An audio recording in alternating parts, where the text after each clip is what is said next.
로 짜게 하리요. 자, 우리가 지금 우리나라의 이 교회의 모습을 생각해 봅니다. 제가 처음에 이제 신앙생활을 하고 어느 때까지는 우리가 이 대한민국의 교회에 있다라는 것이 자랑스러웠어요.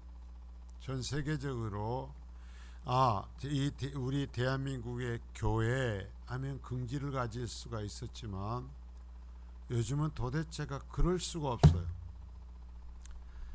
자, 천막을 치고라도 개척만 하면 사람이 몰려들던 시절은 이제 아슬한 옛 전설입니다. 건물을 크게 지으면 작은 교회 성도들이 몰려간다는 이야기조차도 이제는 옛 이야기가 되어가고 있어요. 오히려 이제 목사님들 만나 얘기하면 큰 교회들, 큰 예배당을 가진 이 교회들조차도 이제 예배당이 비어가는 것을 걱정합니다.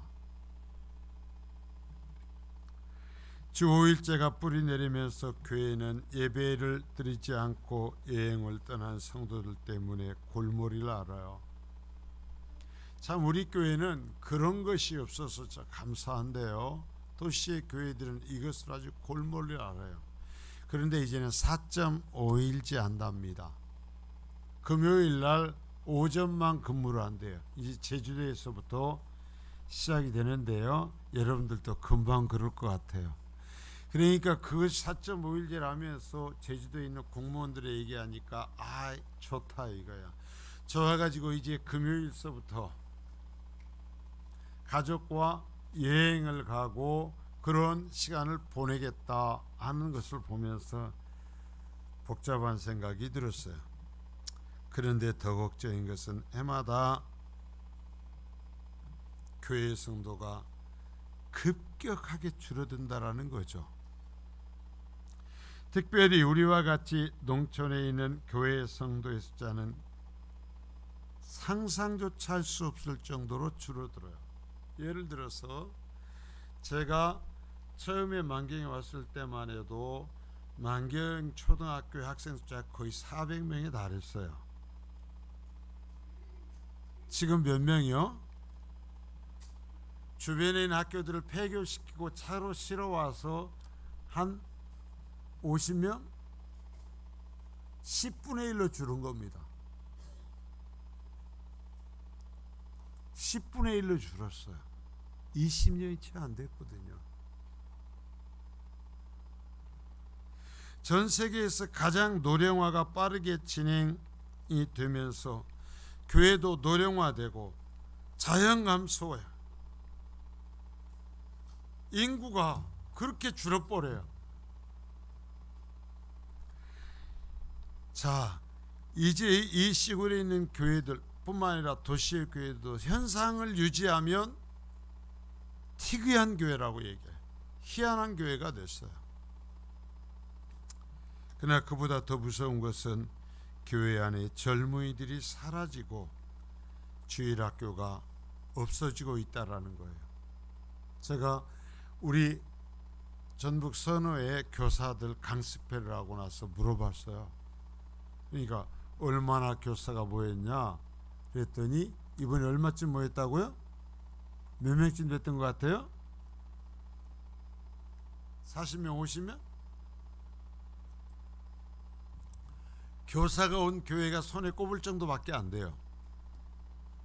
도시의 자립교회이고 조직교회, 장로님 있는 교회일지라도 주일학교가 없어요.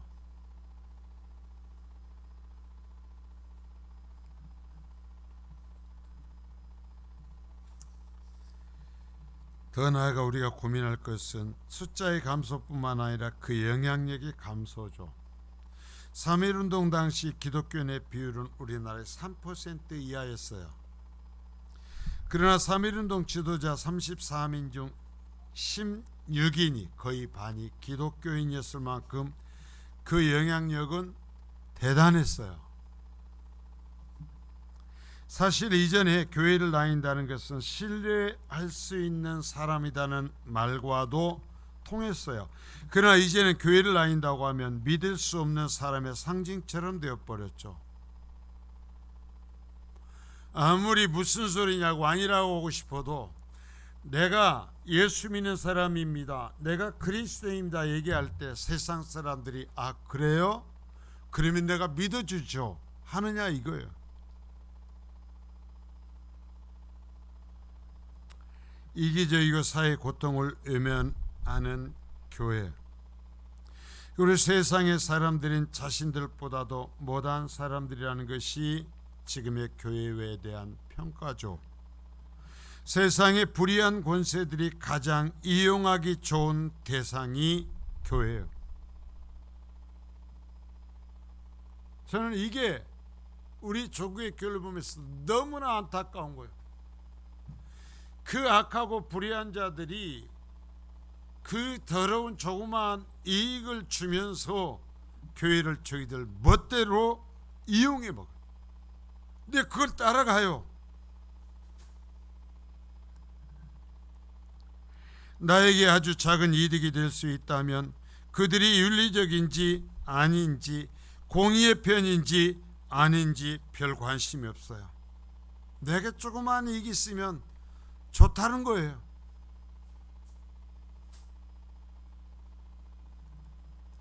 그 결과 예수님을 나타내는 죄송해요 기독을 개독이라고 하는 지경이 이르렀어요.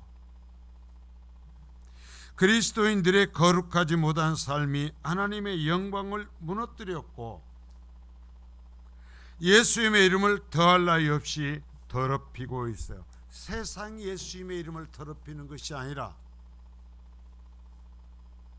공의가 무너진 교회가 하나님과 예수님의 이름을 더럽히고 있어요. 이러한 우리의 모습이 이스라엘의 역사를 통하여 볼 때 심판이 눈앞에 닥친 시대적 모습인 것을 우리가 오늘 이 말씀을 들으면서 깨달을 수 있길 바라요. 아, 나도 모르는 사이에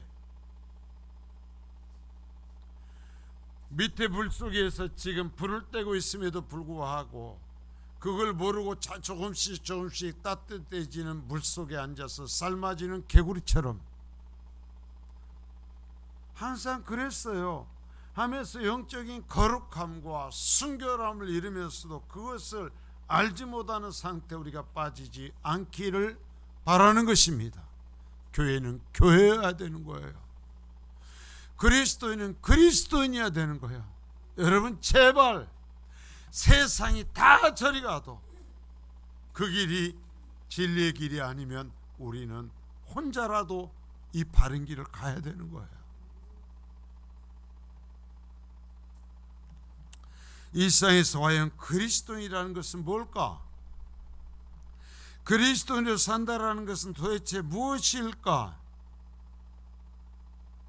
세상에 이러한 부패를 바라다 보는 그리스도인 그것과 도대체 무슨 관계가 있는 것인가? 이러한 부분들을 우리가 고민하며 생각해 볼 수 있기를 바라고, 특별히 우리 중직자들과 우리 젊은이들이 오늘 이 본문을 갖고 좀 고민해 볼 수 있기를 바라요. 눈 부릅뜨고. 자, 성도는 빛이요 소금이다 그래요. 이 말은 우리가 수도 없이 들어왔죠. 그래서 교회 이름조차 영광교회, 광염교회 얘기하죠. 자, 소금과 빛이 이르고 빛과 소금이라는 얘기예요. 그리스도인은 여러분 언제 완전한 소금과 빛이 될까요? 여러분 한번 얘기해 보세요. 그리스도인은 언제 완전한 빛과 소금이 될까요? 죽을 때? 예, 지금 예수 믿는 순간에. 예수 믿는 순간 하나님 입장에서 볼 때는 완전한 빛이고 완전한 소금이에요. 여러분 직분 받을 때, 세례 받을 때, 은혜 받을 때, 죽을 때 그게 아니에요. 자, 마태복음 5장 13절서부터 15절까지입니다. 너희는 세상의 소금이니 소금이 만일 그 맛을 잃으면 무엇으로 짜게 하리요? 후에는 아무 쓸데없어 다만 밖에 버려져 사람에게 밟힐 뿐이니라. 너희는 세상의 빛이라. 산 위에 있는 동네가 숨겨지지 못할 것이요 사람이 등불을 켜서 말 아래에 두지 아니하고 등경 위에 두나니 이러므로 집안 모든 사람에게 비치느니라. 자, 보십시오. 예수님이요 말씀하셨어요. 너희는 세상의 소금이라. 그리고 14절에 너희는 세상의 빛이라 그래요. 너희는 오늘부터 세상의 소금이 되어간다. 너희는 오늘부터 세상의 빛이 되어간다 하지 않아요. 너희가 지금 세상의 소금이고 너희가 지금 세상의 빛이라는 거예요. 자, 그럼 여기서 말하는 너희가 누구냐는 거예요. 너희가 이 당시 제자들이었죠. 지금은 그리스도인이에요. 우리예요. 우리. 여기 여러분과 저예요. 그리스도인이 되는 순간, 즉 예수를 믿는 순간 여러분 완전한 소금과 빛이 되는 거예요. 예수 믿는 여러분과 내가 바로 완전한 소금과 빛이라는 얘기예요. 내 가정에서, 내 직장에서, 나의 학교에서 여러분 내가 완전한 하나님께서 이 세상에 뿌려놓은 썩어가고 죽어가고 냄새가 폴폴 나고 부정부패가 판을 쳐서 어둡기 짝이 없는 그곳에 하나님이 두신 소금이요 빛이란 말이에요. 여러분 생각해 보세요. 소금과 빛이 없다면 어쩔까요? 여러분 배추를 넣고 소금을 뿌리지 않고 간이 들기를 기다리면 배추와 간이 들어요, 안 들어요? 배추는 어떻게 돼요? 썩어요. 소금이 들어가서 소금이 자기의 흔적이 없이 녹아야 간이 들어요. 근데 교회는 얘기하죠. 배추가 썩는다고.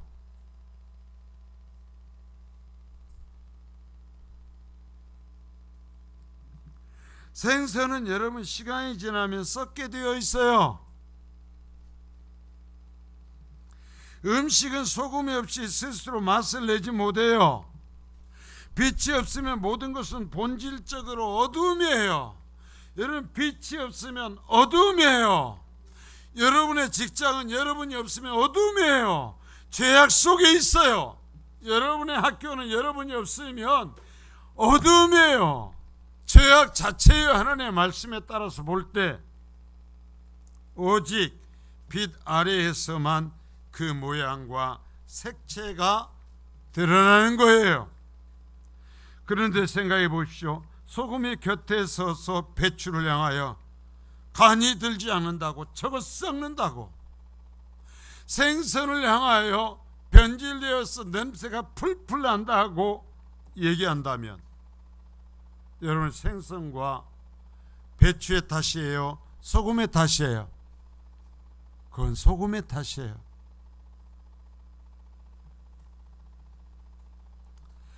빛이 비춰주지도 않으면서 소금이 스스로 그 속에 들어가서 녹아서 희생하여 맛을 내주지도 아니하면서 도대체 왜 이렇게 어두운 것이냐고 비난해요. 세상이 뭐가 뭐고 어떻게 생겨먹었는지 알 수가 없다고 그래요. 빛이 빛의 기능을 안 하고 빛이 자신의 주님이 주신 빛을 꺼버리고 자신도 어둠 속에서 걸려 넘어지며 이전투구를 하면서 세상 썩었다라는 거예요. 세상이 타락했다라는 거예요. 세상이 어둡다라는 거예요. 여러분 세상은 원래 그래요.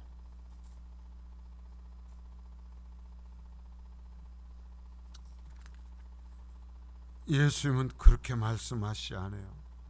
너희가 소금이다. 너희가 빛이다. 너희가 세상을 보존하고 맛을 내고 어둡지 않게 할 수 있는 존재들이다. 자, 따라서 하면 내가 세상을 썩지 않게 하고 어둡지 않게 할 빛이요 소금이다. 여러분, 내가 나를 볼 때 우습게 보일지 몰라도 예수님이 그렇게 말씀해요. 네가 빛이고 네가 소금이다 말씀하시는 거예요. 그런데 내가 소금이 아니고 내가 빛이 아니라고 하면서 포기해버리면 어떠냔 말이에요.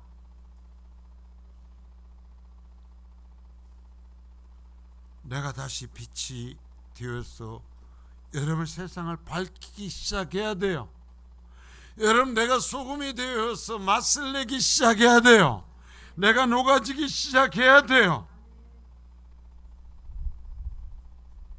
여러분, 주님께서 우리에게 이 말씀을 하시는 것은 우리에게 그 세상에 대한 책임이 있다고 말씀하시는 거예요.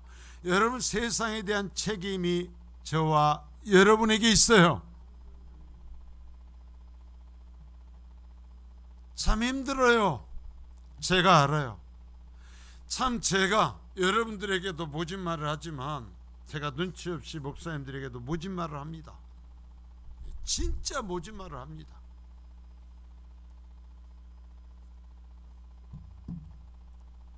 그래서 좋아하시는 분들은 참 좋아하고 쫓아오지만 싫은 사람들은 지독하게 싫어해요. 근데 저는 생각해요. 목사는 그래야 되는 거라고. 성도는 그래야 되는 거라고. 자, 세상은요, 비난의 대상이기 전에 교회를 통하여 치료받을 대상입니다. 교회를 통하여 회복받아야 될 대상입니다. 교회를 통하여서 위로받아야 될 대상입니다. 교회가 기도하여야 할 대상입니다. 교회를 통하여 비추임을 받고 스스로가 더럽고 추하다는 것을 깨닫고 회복되어야 할 존재예요. 여러분과 제가 빛을 비춰줘서 자기들이 썩었다라는 것을 깨닫게 되고 자신들에게서 냄새가 나고 더럽혀져 있다라는 것을 여러분 우리가 비춰줘야 돼요. 그래야 그것을 보고 탄식하며 돌아선다라는 얘기예요. 그런데 연시에 우리들의 모습이 어쩌다라는 거예요. 소금이 맛을 잃어버린 거예요. 여러분 원래 바닷물에는 소금이 몇 퍼센트 정도 있어요? 소금도 보통 이게 염도에 차서 강 주변이나 이 만이나 큰 대해가 다른데요. 보통 몇 퍼센트라고 그래요? 3%예요. 3%. 물에 3%만 들어가면, 제가 임실 촌놈이 부산으로 발령이 나가지고 해운대에서 며칠 날까지 해운대 역앞에 모이라 그러더라고요. 제가 처음으로 해운대를 가봤죠. 해운대가 뭐가 있어요? 바다가 있잖아요. 바다를 제가 처음 봤죠. 그래가지고 그 바다에 가서 제가 뭘 할게요? 바닷물을 찍어 먹어봤어요. 짜다고 그래가지고 저는 좀 그런 짓을 하거든요. 바닷물 찍어 먹어보니까 여러분 짜요 안 짜요? 얼만큼 짜요? 여러분 바닷물과 찍어 먹어요. 입이 뒤돌아갈 만큼 짜요. 제가 해운대 바닷물을 찍어 제 입에 넣으면서 제가 느꼈던 것이 지독하게 짜다. 그냥 짠 게 아니라 정말 지독하게 짜다라는 거였어요. 그래가지고 3% 정도만 있으면 여러분 바닷물도 썩어요. 그런데 어지간하면 썩지 않고 보존이 됩니다. 그런데 우리나라는 거의 20% 가까운 주님이 말씀하신 소금이 있어요. 특별히 우리 전라도는요, 불황마다 교회가 있어요.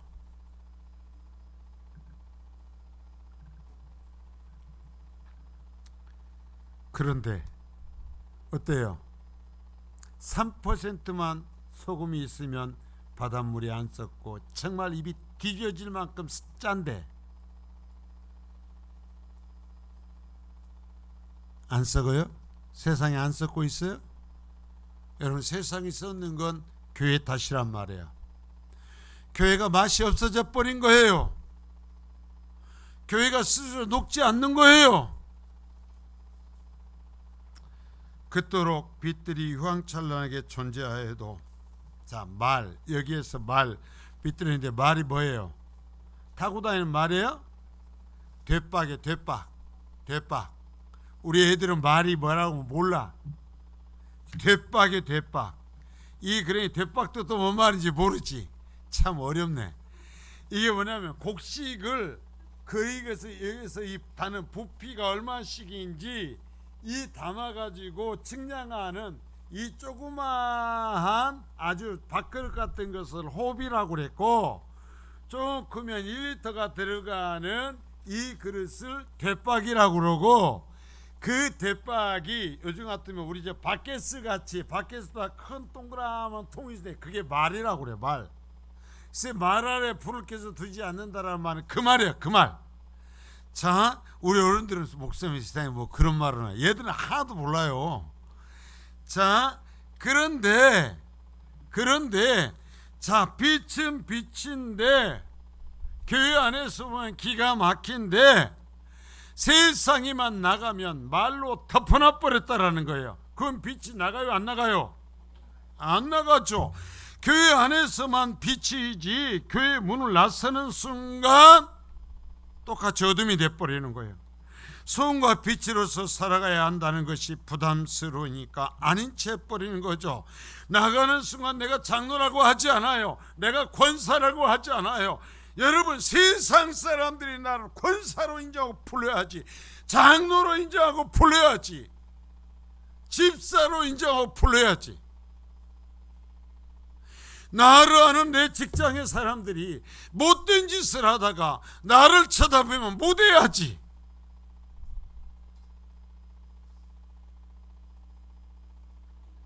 근데 부담스러우니까 안 해. 벗어나는 순간 뭐 해버려요? 말을 뒤집어 써버리는 거예요. 여러분, 나는 빛이 아니라고, 나도 당신들과 똑같은 어둠이라고 하며 살아가는 거예요. 그래서 우리 대한민국에는 20%의 소금과 빛이 있지만 어둠밖에 없어요. 빛이 보이질 않아. 그래서 하나님이 탄식하시죠. 성도가 어떻게 살아야 합니까? 너희는 착한 행실을 보여 세상이 하늘 아버지께 영광을 돌리게 하라. 자, 16절인데요. 16절 봅니다.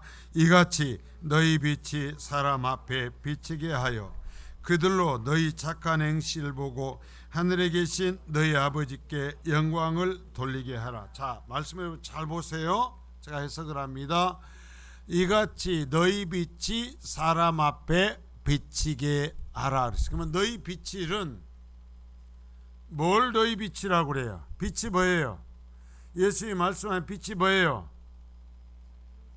자, 여러분 성경에다가 줄 그어놔요. 그냥 해놓으면 또 몰라. 다음에 너희 빛하고 착한 행실을 하나로 연결해 놔요. 주님이 말씀하시는 너희의 빛은 뭐냐? 사람 앞에 비치게 해야 되는 너희의 빛이 뭐냐면 너희의 착한 행실이요. 예수 믿으니까 도대체 악을 행할 수 없게 되는 거예요. 똑같이 더러운 짓을 못하는 거예요. 그래서 행위가 바뀌어요. 열매가 있어요. 그러한 착한 행실을 그들이 보고, 자, 그들이 어떻게 해야 되냐면 당신을 보니까 하나님 정말 살아계시네, 하늘에 계신 너희 아버지께 영광을 돌리게 하라는 거예요. 우리 옆집 사람이 나를 보고, 아, 당신네 집 보니까 하나님 정말 살아계시네,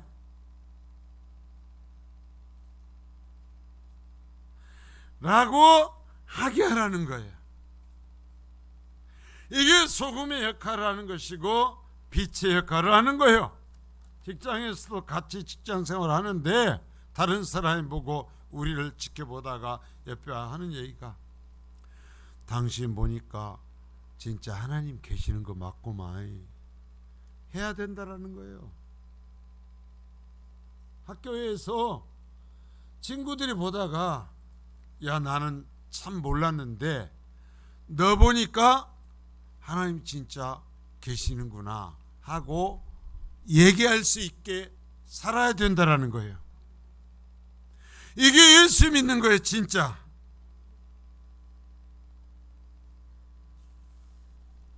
이게 빛이고 이게 소금인 거예요. 여러분, 불신자들은 교회의 가르침, 성경, 예수, 그리고 하나님은 어떻게 이 땅에서 여기서 계신가, 하나님을 뭘로 보고 이해할까요? 여러분, 이 불신자들은 하나님을 뭘로 보고 이해할까요? 눈뜨라고 하잖아요. 지금 성경을 뭘로 보고 이해할까요? 자, 여러분, 그 사람들은 성경 안 봐요. 우리도 안 보는데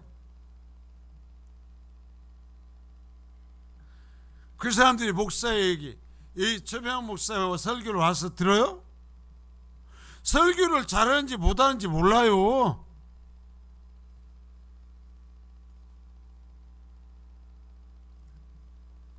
그들이 보는 것은 여러분이에요. 성민교회가 어떤 교회인지 여러분을 보고 알아요. 성민교회 하나님이 어떤 하나님인지 여러분 보고 알아요. 여러분, 그들은 성경을 읽지도 않아요. 교회 와서 목사의 설교를 듣지도 않아요. 제발 와서 들어만 주면 좋겠어요. 그저 우리들이 말하는 것을 듣고 우리가 행동하는 것을 보고 그것이 하나님인 것으로 알아요. 그게 성경인 것으로 알아요. 그게 성민교회인 것으로 알아요. 우리의 삶, 우리의 말, 우리의 가정생활, 거기다가 매스컴에 비치는 교회와 이 그리스도인들의 부정적인 이미지들을 보고 그것을 통하여 기독교를 규정하고 이해해요.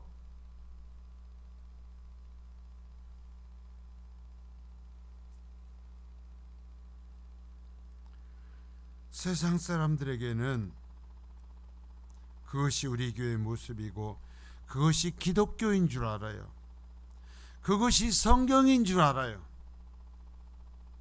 그것이 주님의 가르침이고 그것이 예수인 줄 알아요. 여러분, 그 사람들 성경을 안 읽어보고 말씀 안 들어봤는데 예수가 뭐고 하나님이 뭐고 그런 걸 어떻게 알아요? 우리가 말하는 것으로서 성경의 수준을 이해하고 우리가 말하는 것으로서 예수의 수준을 이해하고 우리가 행동하는 것으로 하나님의 수준을 이해해요. 그 사람들이요, 너는 그래도 너희 교회 수준은 그러지 않겠지, 너는 그래도 예수는 안 그러겠지, 그래 주지 않는단 말이에요.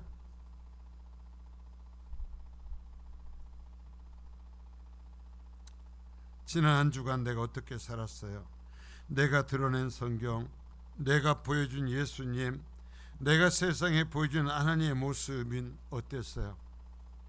처참하게 난도질 당하지 않았습니까? 성도의 삶이라는 것이 여러분 그토록 중요한 거예요. 세상은 목사님, 장로님의 모습을 통해서만 보는 것이 아니라 바로 여러분의 모습을 통해서 하나님을 봐요. 우리 어린 친구들, 여러분들도 집에 가서 여러분이 어떻게 사는가 해가지고 성민교회에서 그 성민교회 목사가 뭐라고 가르치는가 그걸 보는 거예요. 할머니가 여기 와서 안 듣잖아. 가갖고 맨날 게임만 하고 있으면 할머니가 성민교회에서는 게임을 하고 그러는가 하고 생각한다니까. 왜 눈을 나를 못 쳐다보냐.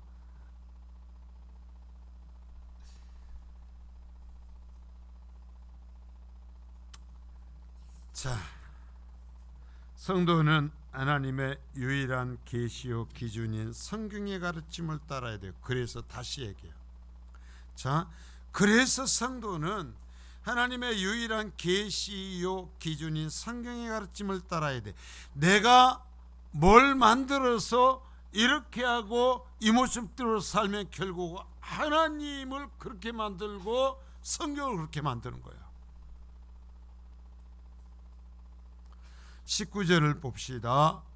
19절 그러므로 누구든지 이 계명 중에 지극히 작은 것 하나도 버리고 또 그같이 사람을 가르치는 자는 천국에서 지극히 작다 일컬음을 받을 것이요 누구든지 이를 행하며 가르치는 자는 천국에서 크다 일컬음을 받으리라. 자, 이 성경 이 말씀 중에 지극히 작은 것 하나도 버려버리는 거예요. 그리고 내가 만드는 거예요. 하나님의 말씀을 따르지 않는 거예요. 그리고 내가 어떤 틀을 만드는 거예요. 또한 그렇게 가르치는 거예요. 그러면 설사 구원을 받아도 천국에 지극히 작은 자라고 할 거다라는 거예요. 성경이 유일한 기준이에요. 내 신앙의 모습은 성경 안에 있어야 돼요. 성경을 벗어나면 안 돼요. 여러분이 성경이 아닌 다른 것을 얘기하면 안 돼요. 그래서 교회가 난도질을 당한 거예요. 교회가 성경만을 가르치고 성경대로 살자고 했으면 좋은데 교회가 성경을 못 살면서 다른 것들을 얘기한 거예요. 건물을 얘기한 거예요. 재미있는 것을 얘기하기 시작한 거예요.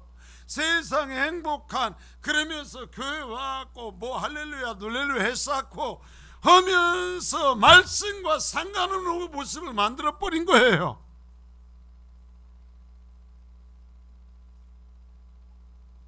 그래갖고 나도 모르는 사이에 우리가 배우는 것이 성경이 아닌 것으로 가버린 거예요. 우리가 추구한 것이 성경이 아닌 것이 돼버린 거예요.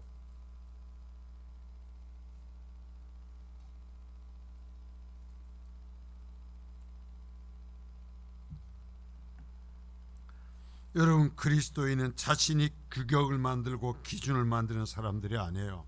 참 명심하십시오. 그리스도인은 자신이 규격을 만들고 자신이 기준을 만드는 사람들이 아니에요. 하나님께 주신 유일한 기준이고 규격인 하나님의 말씀을 따라 살아가는 사람들이에요. 주님께서는 성도는 율법이나 선지자 즉 모세오경과 그 외의 모든 구약의 말씀을 지키는 삶을 살아야 된다라고 여기서 얘기하고 있죠. 지금 예수님께서는 구약밖에 없을 때니까 여기서 말씀하시는 것입니다. 그 말씀대로 사는 거야. 신앙생활 말씀대로 하는 거예요. 여러분, 근데 지나면 내가 내 틀을 갖고 얘기를 해요. 내가 만든 틀을 갖고 얘기하려고 그래요. 우리는 처절하게 그걸 깨뜨려야 돼요. 그리고 다시 성경만을 기준으로 살아야 돼요. 바리새인들이요, 성경을 말하면서 자신들의 규격을 만들었잖아요.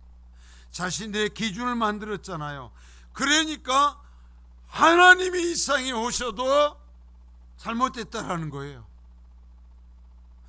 하나님이 오셔서 자신들의 죄를 지적해도 네가 잘못됐다라는 거예요. 그래서 어떻게 하는 거예요? 죽이는 거죠. 왜 죽였어요? 자신들의 기준에 자신들의 생명처럼 여기는 규격에 하나님이 안 맞은 거예요. 여러분, 정말 이 부분을 진저리 치게 우리가 느껴야 돼요. 유대인들, 그 예수님 당시에 바리새인들은 지독하게 성경대로 산다고 한 사람들이었어요. 그리고 자신들이 이 연구를 하고 노력을 해서 규격을 만들었어요. 틀을 만들었어요. 그래가지고 말씀이신 이 세상을 창조하신 하나님이 오셔서 아무리 말씀해도 그 말씀을 듣는 것이 아니라 자신의 뇌리에 있는 틀로 예수님을 측량한 겁니다.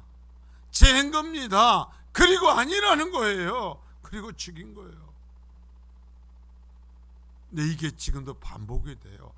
아무리 다시 말씀을 얘기하면 자신의 틀로 얘기합니다. 아니라는 거예요. 안 맞다라는 거예요.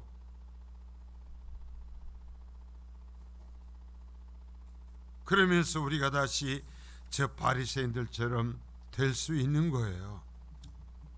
그 바리새인들이 사람들 속에 들어가 그들과 함께하며 그들을 변화시키는 것이 아니라 결국 자신들보다 못하다고 여기는 백성들을 비판하고 문제만 삼고 자신들조차 지지 못하는 무거운 짐을 그들의 등에 지우고 고통을 가하고 있었죠.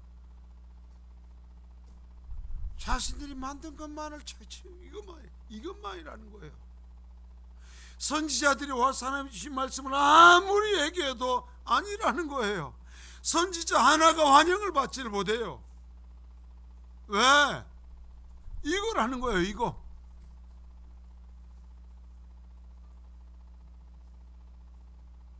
마치 소금이 세상에 들어가 자신을 녹이는 희생을 피하고 빛이 말을 뒤집어 쓰고 세상의 어둠을 비난하듯이 살아가고 있었어요.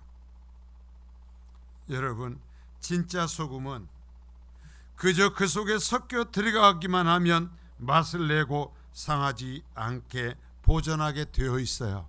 여러분, 그래요 안 그래요? 진짜 소금은요, 뿌리면요, 소금이 다른 얘기하지 않습니다. 자신이 녹습니다. 그러면서 맛을 냅니다. 그러면서 그걸 유지시켜요. 진짜 빛은 존재하기만 하면 자신의 능력만큼 어둠을 물리치게 되어 있어요. 그 사람의 빛의 능력만큼 어둠을 물러가게 되어 있어요. 싸워서 되는 것이 아니라 그냥 그렇게 돼요. 자, 하나 제가 예를 들을게요. 우리나라의 초기 교회에는 영수라는 신학 교육이 제대로 이루어진 이 목사들이 나오지 않았기 때문에 교회에 그냥 평신도 지도자들을 세워서 아직 장로의 직분을 받기도 그렇기 전에 일반 성도들을 영수라는 이름으로 교회 지도자로 세워서 교회를 이끌게 했습니다. 자, 서울에 이제 경동 제1교회, 아주 유명한 교회죠. 직업이 마부인 엄씨 영수가 있었어요. 엄씨. 근데 직업이 뭐였다고요? 마부였어요. 근데 그는 왕손을 모시고 다니는 마부였어요. 하루는 지방으로 그 왕손을 모시고 여행을 가던 중에 시간이 있으니까 감히 왕손에게 복음을 전하는 겁니다. 왕손에게 이 마부 주제에 말복음을 전하면서 나으리 예수 믿으시죠? 그러니까 왕손이 빈정거리면서 얘기합니다. 야 이놈아, 네가 믿는 예수 믿으면 너 같은 쌍놈이 양반이라도 되는 거냐? 할 말이 있어요 없어요? 할 말이 없죠. 그런데 이 엄영수가 그 왕손에 대답합니다. 나으리, 예수 믿는 도리는 그런 게 아니에요. 예수 믿는 도리는요, 제가 이 마부 노릇을 더 잘하는 거예요. 예수 믿으면 양반이라도 되는 것이 아니라 그 당시 신분이 변화가 안 되잖아요. 그러니까 이 엄영수가 여기 왕손에게 얘기하는 것입니다. 제가 예수를 잘 믿는 것은요, 양반이 되려고 하는 것이 아니고요, 제가 마부로서 당신의 말을 여기서 이 마차를 더 잘 모는 것입니다. 성실히 잘 모는 거예요.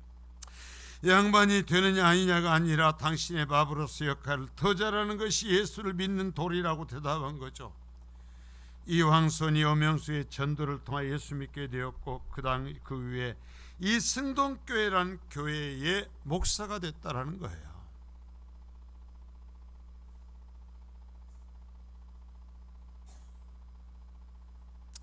또 하나 예를 들죠. 여러분 잘 아시는 분이에요. 높은 뜻 숭이교회에서 목회하시다가 은퇴하신 김동호 목사님, 여러분 알아요 몰라요? 인터넷 좀 하는 사람들은 그분 많이 접하는 분이실 거예요. 날기새 혹시 들어봤어요? 날마다 기막힌 새벽 하면서 매일 이 말씀을 이제 은퇴를 하고 말씀을 전합니다. 날기새 쳐봐요. 김동호 목사 쳐봐요. 그러면 그 양반 얘기가 늘 나와요. 괜찮아요. 좋으신 분이니까. 정말 이 암에 걸려서 죽을 고비에서 지금도 그 상황이 있으면서도 선교라면 지팡이를 짚고도 나가는 분이에요. 지금도. 자, 그분이 교회에 있을 때 자신의 교회 성도 중에 경북 김천에 살면서 설렁탕집을 운영한 분이 있었는데 아이들 셋을 데리고 매주 서울까지 출석을 했다라는 거예요. 김천에서. 제가 그러니까 요즘도 여러분 듣다 보면 그 얘기가 지금도 나와요. 그분의 말씀에 자주 말씀을 하셔요. 그러니까 제가 속일 수가 없어요. 들으신 분들 있죠? 자, 그런데 김천 지역 교회에 집회하러 갔다가 그분을 만나서 이제는 가까운 교회 가라고, 이렇게 먼데 뭐라고 오느냐고 얘기하리라고 생각했다는 거예요. 그런데 그 집사님 부인대 집사님의 말씀을 듣고 아무 소리도 못하고 돌아왔대요. 그 부인 얘기하는 거예요. 목사님, 제가 비록 설렁탕 한 그릇을 끓여 파는 사람이지만 설렁탕 한 그릇을 끓여도 예수님을 대접하는 마음으로 끓입니다.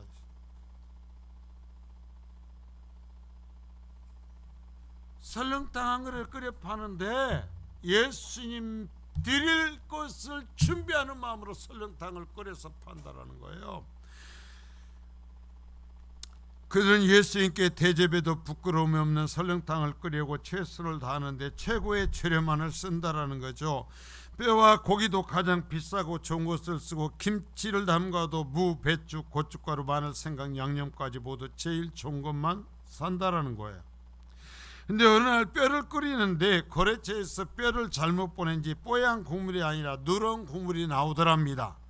그래서 급히 전화하자 뼈가 바뀐 것 같다라고 그 뼈집에서 얘기를 하더래요. 그러면서 그 뼈장수가 얘기하기를, 사장님 오늘만 커피 프림을 좀 타시죠 라고 얘기를 하더래. 낮은 품질의 뼈를 사다가 커피 프림을 타서 내놓은 설렁탕 집들이 있다라는 얘기죠. 그런데 그 집사님 부부는 어떻게 했을까요? 끓이던 설렁탕 국물을 죄다 내다 버렸다고 합니다. 그리고 그날 장사를 포기하고 문을 닫아버리고 문 앞에다가 오늘 설렁탕 재료가 좋지 않아서 장사를 못합니다 라고 써붙였다죠. 근데 이것이 소문이 나면서 그 설렁탕집이 문전성시를 이뤘다라는 거죠. 여러분, 예수를 믿는 우리에게서 이러한 맛이 있어야 되는 거예요. 설렁탕을 끓이는데요, 예배할 때 내 가서 얼마나 기가 막히게 예배하는 줄 압니까? 내가 차량 안내도 하고요, 내가 밥도 하고요, 무엇을 했어요가 아니라 설렁탕을 끓여서 파는데요, 내가 그 설렁탕 끓이는 것을요 예수님께 끓여서 드리는 것처럼 준비해서 끓여 판다는 거예요. 이게 빛이 되고 이게 소금으로 사는 거예요. 세상 사람들은 예수나 성경, 하나님은 잘 몰라도 예수 믿는 사람에게서 어떤 맛과 향기가 나야 하는지는 알아요. 너희가 예수 믿으면 그런 맛 나면 안 되잖아, 그런 향기 나면 안 되잖아, 그 정도는 알아요. 그것을요 우리보다 그 사람들이 더 잘 분별해요. 이 사람이 진짜 예수 믿는 사람인지 가짜인지요 세상 사람들이 다 알아요.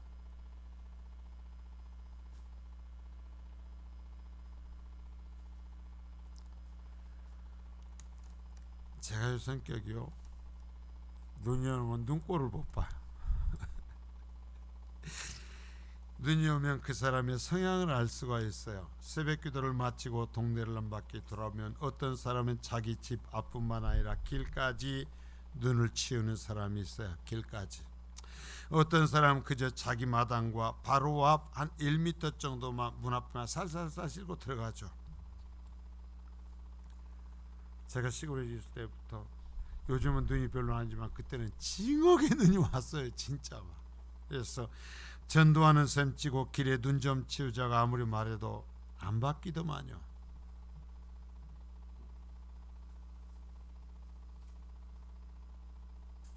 그게 내 빛이고 소금인 모습이에요. 세상이 우리의 덕을 봐야지 우리가 세상의 덕을 보려고 하면 안 돼요. 소금이 배추덕 보고 빛이 어둠덕 보려고 하면 이미 그것들은 소금도 빛도 아닌 거예요. 세상이 더 잘 알아.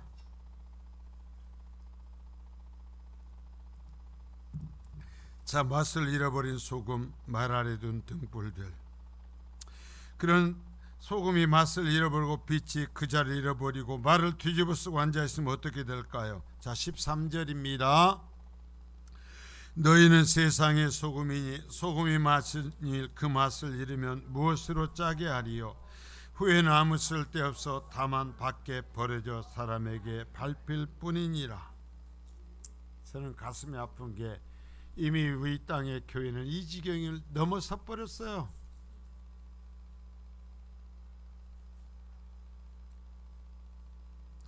소금이 맛을 잃는다면 뭘로 세상을 짜게 할까? 여러분, 소금이 그냥 소금으로 있으면은요 이게 돌 같지 않습니까? 근데 이걸 김치 담으려고 넣었는데 안 녹는 거예요. 짠맛도 안 나요. 그러면 그 소금 어디다 써요? 길가에 내버린단 말이에요. 그리고 밟힐 세상에게 밟힐 뿐이라는 거예요. 교회가 하나님이 이 땅에 두신 교회가 예수를 믿는 그리스도인 세상에 조롱을 당해요. 저게 교회 다니던데 저게 집사래.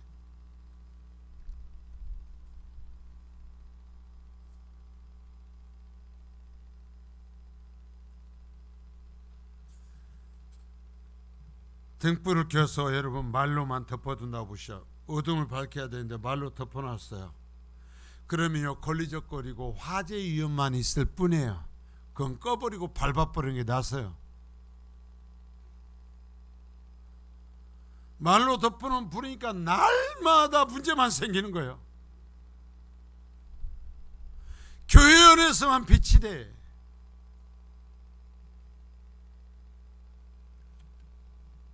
주님께서는 그것을 아무 쓸데없는 존재라고 얘기를 해요. 여러분, 직분, 헌신과 섬김, 이것이 복을 받는 길이 되어야 될 줄 믿습니다. 길 가운데 박혀있는 걸림돌과 같이 되면 안 돼요. 우리는 예수를 믿을수록 내가 앞에 가면서 뒤에 따라오는 사람들이 더 편안히 예수 믿고 하나님을 만나면 예수 믿으면 어떻게 되는지를 인도하는 안내하는 길이 돼야지.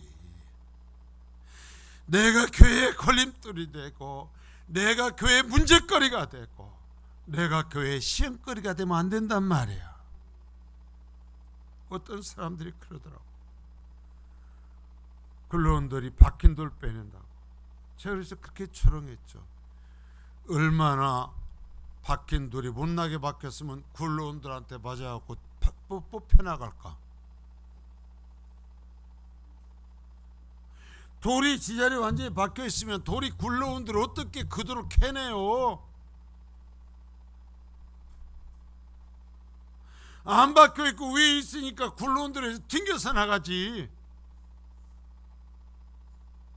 평소에 거친 돌 노릇하고 있으니까 굴러온 돌에 의해서 그것이 맞고 튕겨나가지. 예수 믿으세요. 그래서 예수님에 의해서 내가 정말 주님 안에서 예수 믿고 앞에 가면서 뒤에 오는 사람들에게 내가 직분해서 우리 가정 때문에 나 때문에 저 사람들이 예수 편하게 믿고 잘 되었으면 좋겠어요.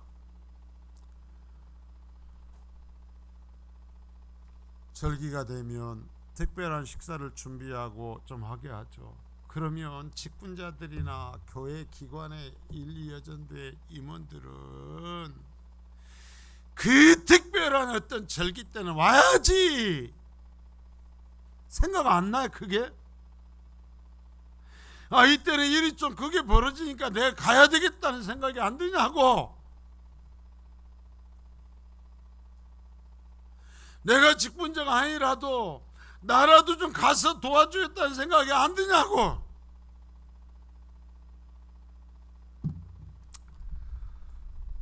너희 착한 행실을 보여 그들로 하늘에 계신 너희 아버지께 영광을 돌리게 하라. 은혜 받으셨습니까? 구원 받으셨습니까? 내 모습이 하나님의 영광이 되어야 될 줄 믿습니다. 나를 보고 다른 성도들이 하나님 앞에 영광 돌려야 될 줄 믿습니다. 내가 은혜 받았다고, 내가 아무리 못한다고 해도 여러분 교회와 다른 사람에게 영광이 되지 못하면 없고요. 제가 한 가지 이제 여러분 얘기해도 될만하니까 얘기할게요. 제가 전에 목회하던 곳에서 동네 가운데 텃밭, 길가에 텃밭이 길게 있었어요.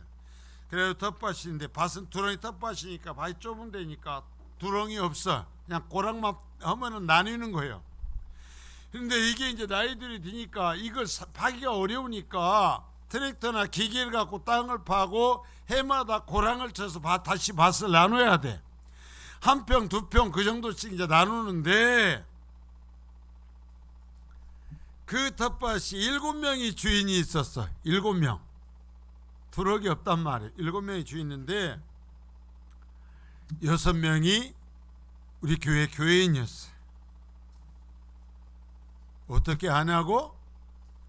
저희가 노는 잘 몰라도 이게 길 가다가 15번째인지 16번째인지 노는 잘 몰라도 대충 논도 어디가 누구네 건지 제가 우리 성도가 다 알았어요. 동네 사람들 논 어디가 어디 건지 알고 동네 사람 밭은 저희가 거의 100% 알았어. 맨날 뭐 돌아다녔으니까 뭐지.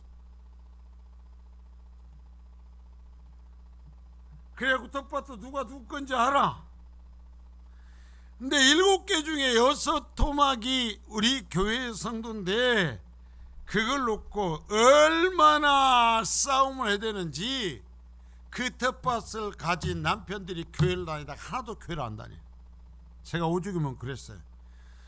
저 밭 누구한테 몰아서 다 줘버리지.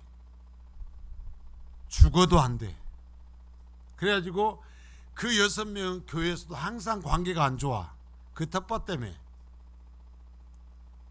참 기가 막힌 빛이요. 기가 막힌 소금이요. 자, 성도들이 서로 이웃의 밭을 가지고 있었어요. 근데 이 두 집이 늘 싸워. 하나가 장로님이고 권사요. 근데 그 밭에는 밭 두럭이 있잖아요. 두럭이 있죠. 이 밭 두럭을 이 장로님 권사님이 다 파먹어버린 거예요. 이거 두럭이 없어. 두럭이 없고 고랑이만 남았어. 진짜 이 두럭을 다 파먹어 밭 만들어가지고 얼마나 부자든지 모르겠네. 두럭이 없어요. 우리가 안다는 게 늘 다녀봐서 진짜 없어. 그러면 두럭이 없으면 나중에 이 농사하시면 우리 농사하시는 분들 보시오. 곡식이 크면 내가 고랑으로 다니다 보면 상처 나잖아요. 그러면 그 사람들이 어느 밭으로 다니겠어요? 자기 밭 고랑으로 안 다니고 옆에 너무 밭 고랑으로 다녀. 두럭도 다 찾아먹고 다니면서 곡식이 크면은 넘밭 곡식 사이로 걸어다니는 거예요. 기가 막힌 빛이여 소금이요. 제가 떠난 뒤에 얘기를 들으니까 그 장로님 권사님 옆에 교회로 갔대야. 교회도 싸우다가 또 얼마 있다 또 왔다고 돼. 입만 열면 자기 조상 때부터 예수 믿었다는 것을 전설처럼 얘기하는 사람들이요. 여러분, 직장에서 동료 중에 그리스도인이 있다는 것이 복이 돼야 돼. 늦게 출근하고 퇴근 시간만 기다리고 야근을 하지 않으려 도망가면서 다른 사람에게 부담 주면 안 돼. 말씀을 가까이 한다고 근무 시간에 성경 보고 있지만 제발. 제가 직장에 있을 때 한 사람이 참 열심히 믿었어요.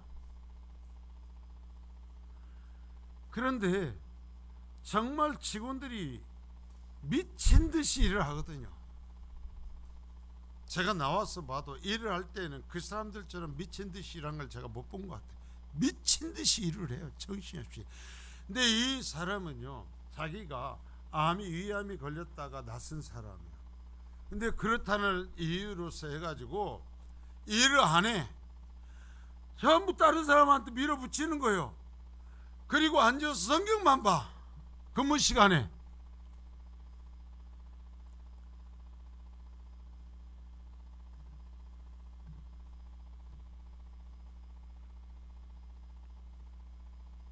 여러분, 그러면 안 돼. 이게 썩어버린 거예요. 그 시간에 부지런히 일해줘야지. 부지런히 살펴줘야지. 자, 말씀의 결론을 맺습니다. 세상에 이렇게 문제가 많고 썩어버린 것에 대해서 우리는 할 말이 많죠.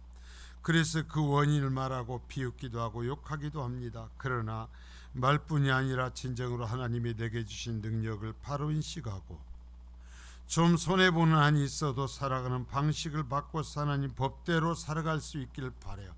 절대로 내가 어떤 규격 만들지 말고 하나님 말씀을 규격 삼아서 하세요. 그것밖에 없어요. 물론 하루아침에 변하지는 않을 것입니다. 오염된 물을 이석에서 그 물을 깨끗하게 만들려면 깨끗한 물을 엄청나게 쏟아부어야 돼요. 어마어마하게 많은 물을 쏟아부어야 그 물이 바뀌는 거예요. 우리의 착한 행실을 우리가 생각하지 못할 만큼 쏟아부어야 그들이 바뀌어요. 하나님은 그 일을 위하여 이미 천국 시민권을 가진 우리를 냄새나고 썩어버리고 어둠만을 즐겨차는 이 세상에 남겨두신 거예요. 적어도 내 아내, 내 자식, 나의 가정, 나의 형제, 나의 직장, 내가 사는 이 동네, 그리고 이 교회가 우리 때문에 변화되기를 바라요. 내가 말한 그대로 성민교회는 우리 동네에 소문나 있어요.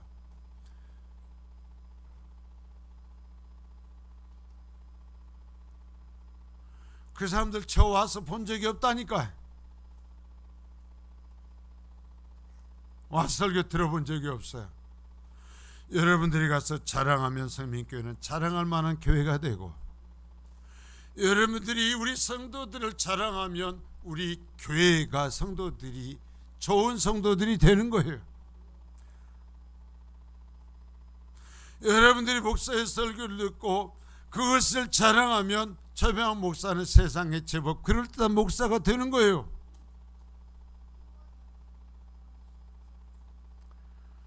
여러분이 이 세상에 하나님께서 소망을 갖고 계신 소금이요, 여러분 이 세상을 밝힐 수 있는 하나님의 빛이에요. 여러분, 천사에게 소금과 빛을 주소지 않고 이 세상에서 예수 믿는 우리에게 빛을 주시고 소금을 주셔서 밝히고 변화시키라고 했어요. 여러분, 우리가 이 시대의 소망인 거예요. 우리가 그렇게 살아야 돼요. 맛을 잃어버려서 길가에 버려지지 마십시오. 여러분, 축원합니다. 맛을 잃어버려서 조롱당하지 마십시오. 네가 뭐냐, 네가 예수 믿냐 소리 듣지 마십시오. 가장 나와 가까운 사람들에게 인정받으십시오. 내가 가장 많이 접하는 사람들에게 인정받으십시오. 그것이 오늘 주님께서 주신 말씀대로 사는 것입니다. 거룩하신 주님 감사합니다.